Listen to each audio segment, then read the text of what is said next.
সরকার তারই পক্ষে দাঁড়িয়ে ক্ষুদিরাম বসু ও প্রফুল্ল চাকি সাহেবের পিটান গাড়ি লক্ষ্য করে বোমা চালালেন মুজফ্ফরপুরে। সাহেব নিহত হলেন না, তবু নাবালক ক্ষুদিরামকে ফাঁসির হুকুম দেওয়া।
সেপ্টেম্বর 1915 ইংরেজদের সঙ্গে সমূহ সমরের স্বাধীনতা ছিনিয়ে নিতে অস্ত্র আনার পরিকল্পনা করেন যতীন্দ্রনাথ মুখোপাধ্যায়। বালেশ্বর সঙ্গীদের মেয়ের জাহাজ থেকে সেই অস্ত্র নামাতে গেলে ইংরেজ বাহিনী তাদের ঘিরে ফেলে। বুড়িপালনের তীরে লড়াই মাঠে বিরাট ইংরেজ বাহিনী বনাম বাঘাযতীন ও তার 4 সতীর তোলেন। এককালে শুধু গোজারি ঘাটে যিনি বাঘ পেয়েছিলেন, সেই বীর সেদিন লুটিয়ে পড়লেন। আমি হাসি হাসি পড়ব ফাঁসি, দেখবে ভারতবাসী। ও মা হাসি হাসি পড়ব ফাঁসি, দেখবে ভারতবাসী। একবার বিদায় মা ঘুরে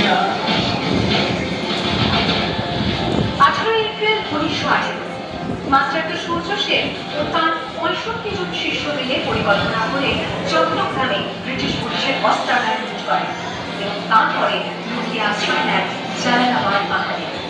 এর 4 দিন পর ব্রিটিশ বাহিনী খুঁজে বার করে মাস্টার ডাক ও তার সঙ্গীদের। সেই অস্ত্রের সূর্য ছিল সূর্য সেনের রক্তের নাম।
সামনে পোশাকে ট্যাক্সি থেকে এসে নামলেন রাইটার্স বিল্ডিং এর সামনে।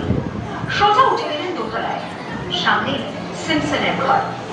দ্বাররক্ষীকে ঠেলে ঢুকে গেলেন ভেতরে। বন্দুকের আওয়াজে গর্জে উঠল রাইটার্স। উঠে পড়লেন সিমসন।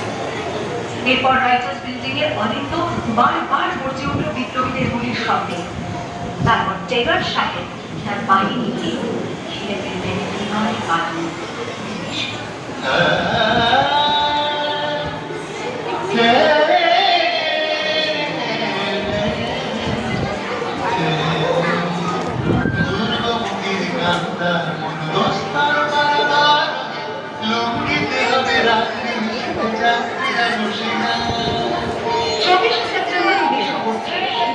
মাদ্রাসা সূর্য সেনের মন্ত্রী দীক্ষিত কৃতিলম্ব মান্ডেলা 15 জন সশস্ত্র বিপ্লবীকে নিয়ে পাহাড় থেকে দূরত্বের গ্রাম আক্রমণ করে আগুন ধরিয়ে দিলেন। ভারতীয় ইতিহাসের স্বাভিমানী মহারানীদের মতো নিজের আত্মমর্যাদা অক্ষুণ্ণ রাখতে সেদিন কৃতিলম্ব মান্ডেলার পটাশিয়াম সায়ানাইড খেয়েছিলেন ব্রিটিশ পুলিশের সামনে।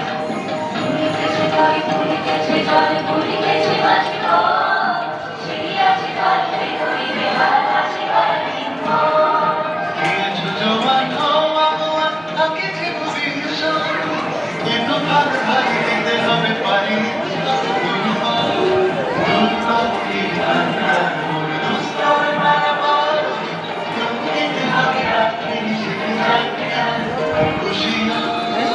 দেখতে পাচ্ছি 29শে সেপ্টেম্বর 1942 তমলুকের মাটিতে কয়েক হাজার ভারতীয়কে নিয়ে যিনি পুলিশ স্টেশন ঘেরাও করার লক্ষ্যে হেঁটেছিলেন সেই সত্তরোর্ধ মানবজীবী হাজরা পুলিশের নির্মম পরিচালনা ও লাঠিচার্জ সত্ত্বেও তাঁর হাতের পতাকাটি মাটিতে তুলে দেন। আর ঠিক তার পরের বছর 1943-এর 30শে ডিসেম্বর জাপান সরকারের অধীনে থাকা আন্দামান দ্বীপ সেদিন হস্তান্তর করা হল ইন্ডিয়ান ন্যাশনাল আর্মিকে। পোর্টব্লেয়ারের মাঠে তিরঙ্গা পতাকা তুললেন সুভাষ চন্দ্র। এটাই স্বাধীন ভারতের মাটিতে প্রথম তেরঙ্গা ঝান্ডা। INA commander in chief Subhash Chandra